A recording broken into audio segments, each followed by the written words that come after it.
يا اخي رجعنا، احنا نريد نرجع لبيوتنا يا اخي، اعطي فلوس للعالم، اعطي فلوس مال فندق. عالقون في مدينة أربيل، هذا حال بعض السواح القادمين من العاصمة بغداد ومن مناطق الوسط والجنوب، والسبب هو ترك الشركات السياحية لهم من دون دفع الأجور لأصحاب الفنادق التي أقاموا بها لعدة أيام، ليخلف هذا الأمر عبئا على القادمين مع تلك الشركات. احنا جينا جروب على راس السنة، حجزنا بشركة بالكم بالأعظمية، خلصت المدة، ورا ما خلصت قعدنا الصبح لقينا أبو الشركة مهزوم.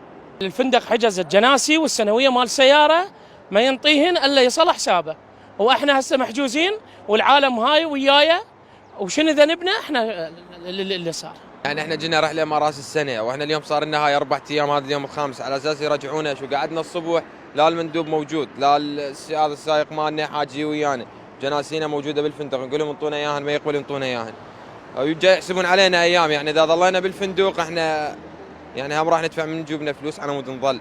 يعني نريد جناسينا يشوفونا حال، يشوفونا شيء، انا نرجع لهن. محافظة أربيل سعت لحل تلك المشاكل وعدم تحمل السائح تلك الخلافات، وبدورها أكدت أن الشركات المخالفة للتعليمات الصادرة عن لجنة استقبال السواح ستتعرض لعقوبات صارمة، داعية المواطنين للإبلاغ عن الشركات المخالفة.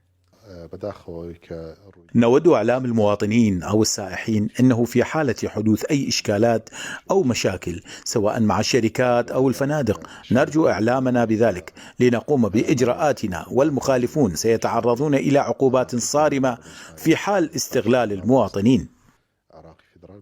الكل أعطى توضيحات حول هذا الموضوع، سواء الجهات الأمنية أو الحكومة أو هيئة السياحة، وكل هذه الجهات كفريق واحد تعمل على راحة السياح وعلى راحة الوافدين من المحافظات العراقية الأخرى إلى مدينة أربيل بصورة خاصة ومحافظة أربيل بصورة عامة.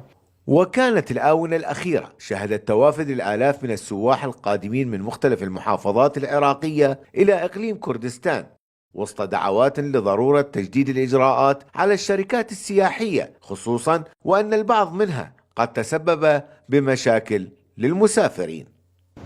من أربيل، رياض عزيز، آي نيوز.